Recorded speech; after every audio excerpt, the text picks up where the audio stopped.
김경수 전 지사의 복권 예상했던 일입니까? 사실은 좀 예상하지 못했는데 좀 뜬금없다는 생각이 듭니다. 도대체 이 시점에 갑자기 김경수를 왜 복권을 시켜줬을까? 또 시점이 시점인 이상 상당히 좀 민감한 시점이잖아요, 지금. 그런데 이 상황 속에서 왜 갑자기 김경수를 복권을 했을까? 예. 그다음에 김경수를 복권해주기 위해서, 왜냐하면 김경수라는 인물이 다른 인물하고 좀 다르잖아요. 분명히 이제 대선 카드로 살아있는 인물인데 이 인물을 복권하기 위해서는 여러 가지 뭐랄까 사전 물밑 조율이 있어야 되거든요. 예. 일단은 여당과 야당 사이의 조율도 있어야 되고 여당 내에서도 당정 간의 조율이 있어야 되고 이런 게 있어야 되는데 갑자기 대통령실에서 먼저 딱 흘려버린 거예요, 뉴스를. 그래서 김경수 뭐 복권 리스트에 올라 있다 뭐 이런 뉴스를 흘려버리니까 뒤늦게 이제 한동훈 대표 같은 게 뒤늦게 알았던 모양이죠. 그래서 계속 대통령실에다가 이거 사면에 좀 곤란하다 여러 차례 의사를 표명했던 걸로 알고 있습니다.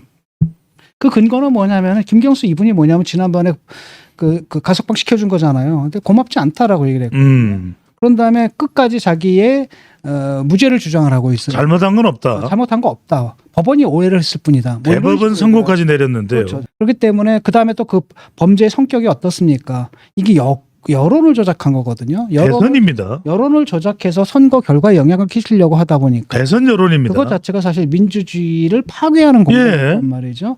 그런 그 죄질을 봐도 상당히 악질적인 것이고 그런 다음에 반성이나 개전의 정 같은 걸 보이지 않거든요, 전혀. 그런 상태 속에서 왜 사면을 해줘야 되느냐? 그게 좀 납득이 좀 안 가죠. 그 다음에 또 하필 또 이 시점에 그래서 왜 그랬을까 몇 가지 해석들이 있는데 일단은 호의적 해석은 뭐냐면 여야 협치를 위한 통합의 제스처다 이런 거죠. 그리고 또 그 대통령실의 논리에 따르면은 원래 지난번에 가석방 해줄 때 이렇게 하기로 예정이 되어 있었던 거야. 총선을 앞두고 있었기 때문에 총선에 영향을 끼칠까봐 그때는 가석방만 해주고 나머지 사면은 뭐 하는 겁니까? 끝난 다음에 해주겠다. 총선 끝난 후에 원래 하기로 되어 있었던 것이다. 그 그냥 예정된 절차를 밟았을 뿐이다라는 게 지금 그 대통령실의 입장이라는 거죠. 윤 대통령 과연 그럴 뿐인가라는 걸 한번 생각해보고 최근에 지금 국정 운영하는 것도 보면은 여야 협치보다는 강대강 대치를 이어가고 있는 상황이거든요. 이런 상황 속에서 뜬금없이 화해, 협조, 대화 이런 제스처를 취한다라는 게 뭔가 어울리진 않죠. 어울리진 않고 그러다 보니까 이제 좀 정치적 해석들이 나올 수밖에 없는 겁니다. 두 번째 정치적 해석은 뭐냐면 일단은 야당 분열을 위한 묘수다라는 거죠. 그 바탕에 뭐가 깔려 있냐면 이재명에 대한 두려움이 좀 깔려 있는 겁니다. 이재명 딱 되면은 만약에 이재명이 후보가 되고 민주당의 대선 후보가 되고 나중에 대통령이 된다라고 하면은 사실 그건 끔찍한 시나리오다라는 겁니다. 어떤 수를 써서라도 이재명이 대통령 후보가 되는 걸 막아야 된다. 근데 민주당 상황을 딱 보니까 플랜 B가 없네. 라고 했을 때 민주당이 일단 플랜 B를 만들어 줌으로써 이 사실 대선을 둘러싸고 서로 분열할 수 있게끔 그런 계기를 마련해 준다. 이게 이제 정치적 해석의 이제 첫 번째죠. 그러니까 강력한 이재명을 견제하기 위해서 이제 강력한 경쟁자를 풀어준다라는 겁니다. 그리고 또 한편으로 뭐냐면 이번에 그 호남에서도 나타났듯이 호남에서 오히려 이재명 지지율이 낮았거든요. 물론 이제 굉장히 높았지만 다른 지역에 비해서는 낮았고 그런 조짐들이 여러 번 보였단 말이죠. 예컨대 조국혁신당의 돌풍 같은 거 호남 중심이었지 않습니까? 그건 바로 뭐냐면 호남에서도 이 사람이 과연 우리 민주당의 대선 후보자로서 적절한가에 대해서 호남에서도 회의적인 분위기가 상당히 있다라는 얘기예요. 투표율도 낮았어요. 그렇죠. 이번에 투표율도 상당히 낮았고 그러다고 한다면은 여기 이제 딱 대안이 생긴 거잖아요. 지금 이번에 딴 건 몰라도 김경수는 다른 건 몰라도 일단 사법 리스크는 벗은 거예요. 라고 한다면은 저거 어떻게 될지도 모르는 저 카드보다는 좀 안전하게 갈 수도 있지 않느냐라고 하면서 그 민주당의 그 민심의 상당수가 또 김경수 쪽으로 올 수가 있다는 거예요. 라고 한다면 이게 견제가 된다라는 겁니다.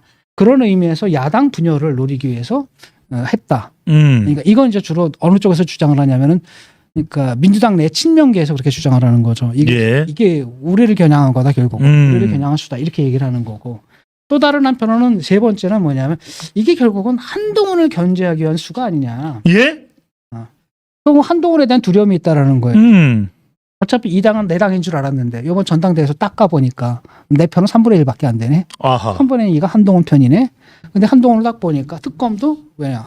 특검도 최상병 특검 이거 받자라고 하네. 예. 그다음에 뭐 모든 문제를 갖다 원칙적으로 수사를 해야 된다라고 얘기를 하네. 그다음에 예컨대 뭐 검찰 가가지고 조사받는 거라든지 이런 것들도 원칙적으로 해야 된다라고 얘기를 하니까 딱 보니까 한동훈이 우리를 지켜줄 사람은 아닌 것 같다라는. 아하.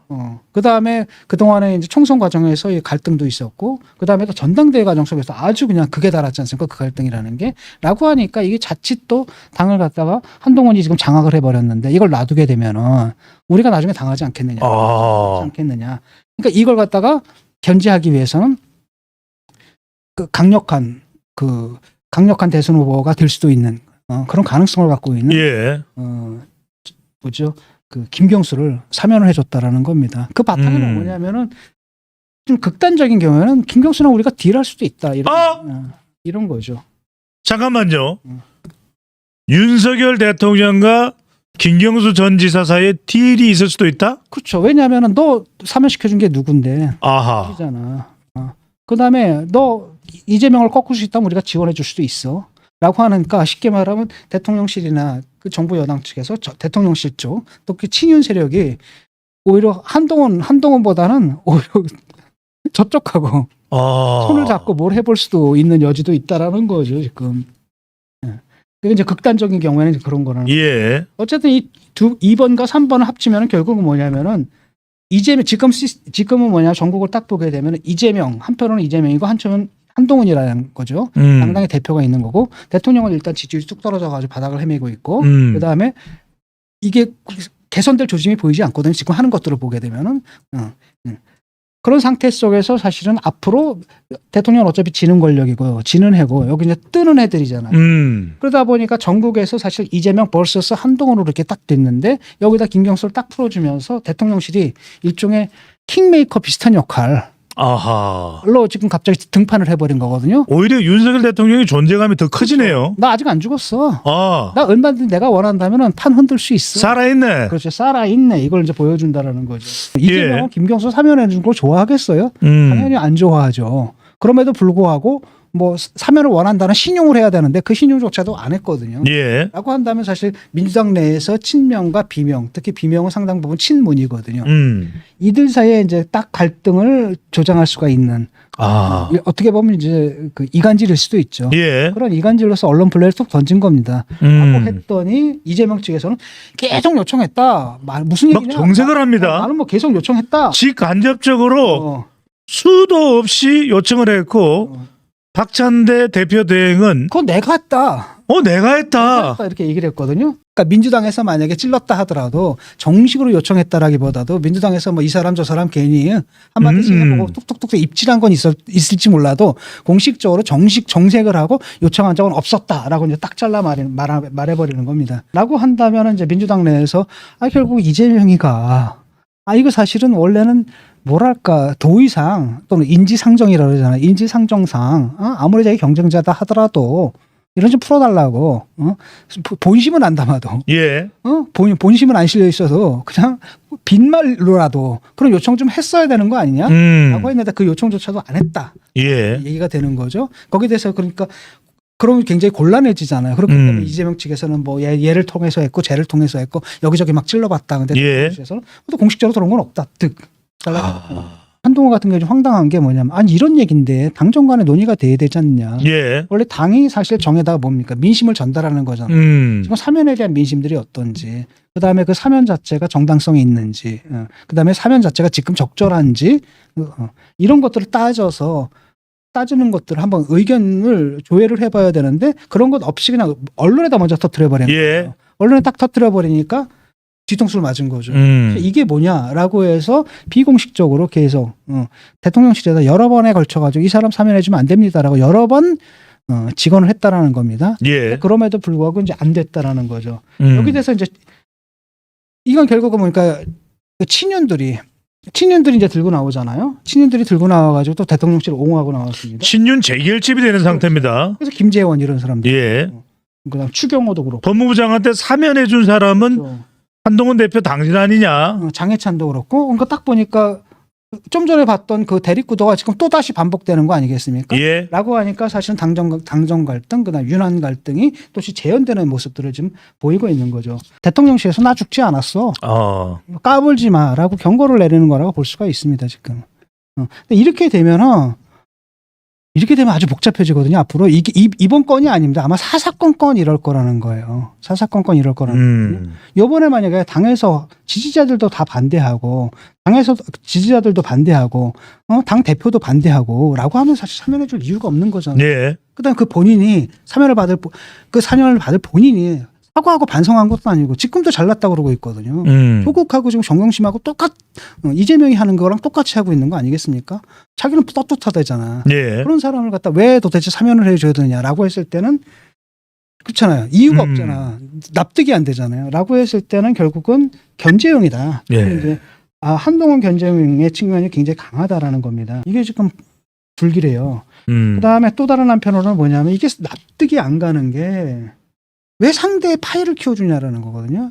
지금 민주당 같은 경우에는 뭐냐면은 이재명 유일체제예요. 그런데 그 이재명이 지금 사법 리스크에 걸려 있단 말이죠. 어떻게 될지 모르고. 이재명이 날아가게 되면 민주당은 대안이 없는 상태에 빠지는 거거든요. 그런데 거기다 대안을 왜 만들어주냐. 그러니까 이 바탕에 뭐가 깔린 거냐면 아마도 그런 판단이 깔려 있을지도 몰라요. 대통령실에서 생각할 때는 이재명이 사법적으로 정리가 안 될지도 모른다. 대선. 이재명이 결국은 나올 수도 있다. 아마 그렇게 판단하면 이런 판단이 가능해요. 이재명이 전리될 거다라고 한다면 가만 놔두는 게 좋거든. 그러면 민주당은 막 신나게 나갔는데 갑자기 땅 해가지고 대안이 없는 상태에 빠지고 자멸하는 건데 여기다 대안을 딱 마련해 주는 거예요. 노아의 방주를 마련해 주는 거거든. 그러니까 대홍수가 나도 민주당 사람들이 지지자를 옮겨 담을 수 있는 노아의 방주를 이쪽에서 마련해 준다라는 게 저는 상식적으로 납득이 좀 안 돼요. 정치 상식으로는. 그러니까 그 바탕에는 뭐가 깔려 있냐면 이재명 출마를 상수로 바라보았더니 이게 가능해요. 이재명이 출마할 거다. 그런데 anything but 이재명만은 안 된다. 이재명이 되면 우린 큰일 난다. 이런 어떤 공포감에 사로잡혔을 경우에는 이성적 판단이 마비가 될 수 있다라고 해서 그럴 수가 있다라는 겁니다. 그래서 결국은 그럴 경우에 이제 김경수에 대해서 결국은 너는 나한테 짐진 거 아니냐. 나한테 빚진 게 있다. 이렇게 얘기를 하는 거고요. 그 다음에 아무래도 이재명보다는 김경수가 낫다. 이렇게 판단해가지고 차라리 나중에 김경수가 되는 한이 있다. 일단은 이재명은 피하겠다. 그 다음에 그 바탕에 뭐가 깔렸냐면 한동훈은 믿을 수가 없다. 이런 게 깔려 있잖아. 그 사고방식이 깔려 있지 않고서는 둘 수 있는 수가 아니죠. 논리적으로.